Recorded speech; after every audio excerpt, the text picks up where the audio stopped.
नमस्कार जय Jagannath welcome to my channel learn with Asmita. आशा करछि जगन्नाथ कृपार आपण माने समस्ते भलरे थिबे। आज आम तृतीय श्रेणी स्कॉलरशिप परीक्षा निमंते आमर सामाजिक किछि प्रश्न पत्र देखिबा। तो डेरी नक चलते आरंभ करबा। प्रथम प्रश्न, ग्राम पंचायत मुख्य को कौन कह जाए? यार सठिक उत्तर होछि सरपंच। ग्राम पंचायत प्रत्येक वार्डर मुख्य को कौन कह जाए? पहले वार्डर मुख्य होचंती वार्ड मेंबर। प्रति पंचायत कृषि विषय जे कृषक मान परामर्श देते से कौन कह जाए? से ग्राम सेवक कह जाए। सरपंच को किए निर्वाचित करते? आमर 18 वर्ष ऊर्ध्व जो मैंने ग्राम पंचायत भोटर मान अच्छा से भोट दिखती। पंचायत समितिर मुख्य किए? यार सठिक आंसर होची चेयरमैन।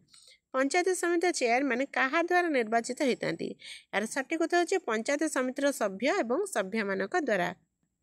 प्रति ब्लॉक रे उन्नति पर राज्य सरकार क्या को नियुक्ति देते? यार सठिक उत्तर बीडीओ बा block development officer. Next question, ग्राम पंचायत क्या नहीं गठित होता है? केतोटी गाँव बा वार्ड को नहीं ग्राम पंचायत गठित होता है? सरपंच का कार्यकाल केते? सरपंच का कार्यकाल होची 5 वर्ष। पंचायत समिति केउ मानू नहीं गठित होता है? यार सठिक उत्तर होची ब्लॉक थिबा समस्त ग्राम पंचायत को नहीं। नायब सरपंच को किए बाछिथांते? वार्ड मेंबर माने बाछिथांते एवं नायब सरपंच एभली जड़े व्यक्ति जे कि परोक्ष भाव में निर्वाचित होती।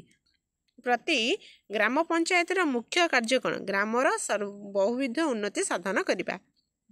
तुम फसल में पोक लगिगले तुम सर्वप्रथम क्या सहित परामर्श कर? यार सठिक उत्तर होची ग्राम सेवक। पंचायत समितिर कार्य केउठा करा जाय थाए?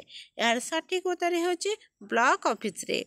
इबा परवर्ती प्रश्न को, ग्राम पंचायत राज्य सरकार केउ विभाग अंतर्भुक्त? यार सठिक उत्तर होची पंचायत राज विभाग अंतर्भुक्त।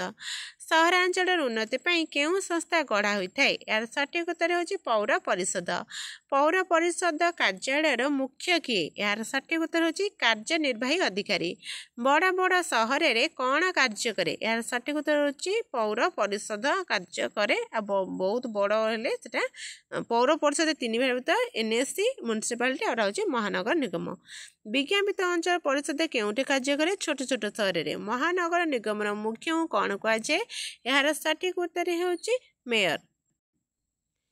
विज्ञापित अंचल परिषद क्या ना छोट छोट सहर पौर परिषद को एनएससी विज्ञापित अंचल परिषद कह जाए। पौर परिषद सरकारी कर्मचारी निम्नलिखित किए? यार सठिक उत्तर होची कार्यनिर्वाही अधिकारी। म्युनिसिपालिटी मुख्य को कौन कहती? यार सठिक उत्तर होची चेयरमैन। महानगर उन्नति पाई केउ अनुष्ठान कार्य करे? यार सठिक उत्तर होची महानगर निगम। पौर परिषद सभ्य माने केते वर्ष पाई निर्वाचित होइथांती? यार सठिक उत्तर होची 5 वर्ष पाई निर्वाचित होइथांती। यापर देखिए छोट छोट सहर कौन कार्य करे? यार सठिक उत्तर होची विज्ञापित अंचल परिषद बा एनएसी। तापर म्युनिसिपालिटी चेयरमैन का परामर्श अनुसार किए पौर परिषद कार्य तुले थांती?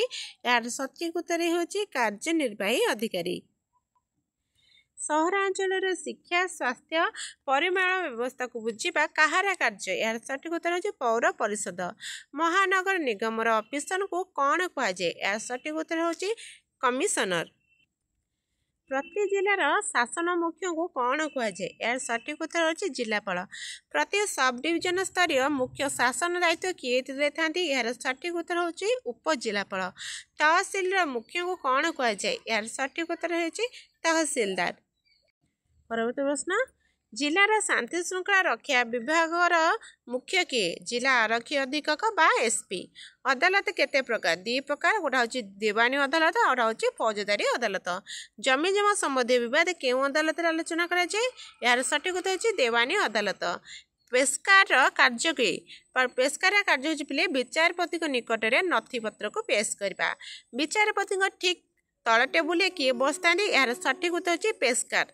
तहसीलदार उपर ऑफिसर निम्नलिखित मध्य केउटी? यार सठिक उत्तर होची उपजिलापाल। चोरी डकायत मारपीट घर पोड़ी आदि मकदमा विचार केउ अदालत रे होता है? यार सठिक उत्तर होची फौजदारी अदालत। जिला स्तरीय अदालत रे विचारपति को कौन कह जाए? यार सठिक उत्तर होची जिला जज।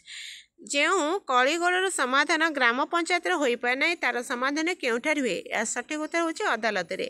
ଜାତି ବାସିନ୍ଦା ଆୟର ପ୍ରମାଣପତ୍ର ପାଇବା ପାଇଁ କେଉଁଠିକୁ ଯିବାକୁ ପଡ଼ିବ? ଏହା ସଠିକ୍ ଉତ୍ତର ହେଉଛି ତହସିଲ ଅଫିସକୁ ଯିବାକୁ ପଡ଼ିବ।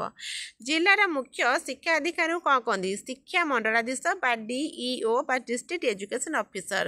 ଜିଲ୍ଲାର ଖାଦ୍ୟ ଯୋଗାଣ ବିଭାଗର ଦାୟିତ୍ୱ ଅଧିକାରୀକୁ କ'ଣ କହନ୍ତି? ନା ଜିଲ୍ଲା ମୁଖ୍ୟ ଖାଦ୍ୟ ଯୋଗାଣ ଅଧିକାରୀ। ପ୍ରତି ସବ୍ ଡିଭିଜନକୁ କେଉଁଥିରେ ଭାଗ କରାଯାଇଥାଏ? ଏହାର ସଠିକ୍ ଉତ୍ତର ହେଉଛି ପ୍ରତି ସବ୍ ଡିଭିଜନକୁ କେତେକ ତହସିଲରେ ଭାଗ କରାଯାଇଥାଏ।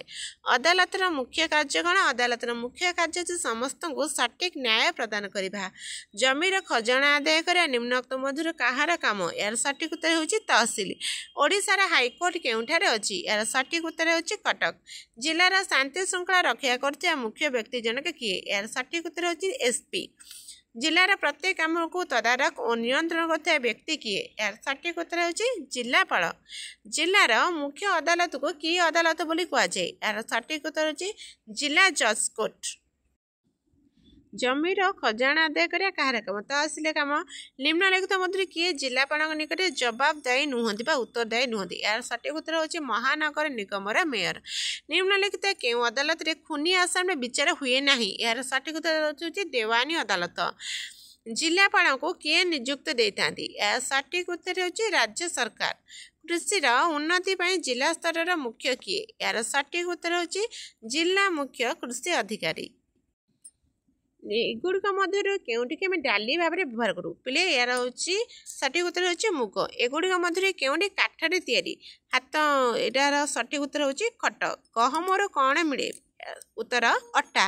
ଚାଷ କାମ କରୁଥିବା ଲୋକ ଆମକୁ କ'ଣ ଯୋଗାଇଥାଏ? ଏହାର ସଠିକ୍ ଉତ୍ତର ହେଉଛି ଶସ୍ୟ ଓ ପନିପରିବା। କେଉଁଠି ଡାଲି ଜାତୀୟ ଶସ୍ୟ ନୁହେଁ? ମୁଗ, ବାଦାମ, ମୁଗ, କୋଳଥ, ବିରି ଏମାନେ ହେଉଛି ଡାଲି ଜାତୀୟ, ବାଦାମ ହେଉଛି ତୈଳବୀଜ। କେଉଁଠି ଅନ୍ୟ ତିନୋଟିରେ ଅଲଗା? ଏହା ସଠିକ୍ ଉତ୍ତର ହେଉଛି ତନ୍ତ। କିଏ ଖାଳେଇ ବ୍ୟବହାର କରେ? ଏହା ସଠିକ୍ ଉତ୍ତର ହେଉଛି କେଉଁଟ। କେଉଁମାନଙ୍କର କୌଳିକ ବୃତ୍ତି କାଠରେ ବିଭିନ୍ନ ଉପକରଣ ତିଆରି ହୋଇଥାଏ? ଏହାର ସଠିକ୍ ଉତ୍ତର ହେଉଛି ବଢ଼େଇ। ଗହମରୁ କ'ଣ ମିଳେ? ଏହା ସଠିକ୍ ଉତ୍ତର ହେଲା ଅଟା। ଏମାନଙ୍କ ମଧ୍ୟରୁ କେଉଁଥିରେ ମୂର୍ତ୍ତି ଗଢ଼ା ହୋଇଥାଏ? ଏହାର ସଠିକ୍ ଉତ୍ତର ହେଉଛି ମାଟି। କେଉଁଠି କୁମ୍ଭାର ଗଢ଼େ ନାହିଁ? ଏହାର ସଠିକ୍ ଉତ୍ତର ହେଉଛି ହାତୁଡ଼ି। ହାତୁଡ଼ିକୁ କମାର ଗଢ଼େ। ତାପରେ ଅଛି କେଉଁମାନଙ୍କର କୌଳିକ ବୃତ୍ତି ମାଟିରେ ବିଭିନ୍ନ ଉପକରଣ ତିଆରି କରିବା ସାହାଯ୍ୟ କରିଥାଏ? ଏହାର ସଠିକ୍ ଉତ୍ତର ହେଉଛି କୁମ୍ଭାର। ଲୁହାରେ ତିଆରି ଦାଆ, କୋଦାଳ, କଟୁରୀ କାହାର କୌଳିକ ବୃତ୍ତି? ଏହାର ସଠିକ୍ ଉତ୍ତର ହେଉଛି କମାର।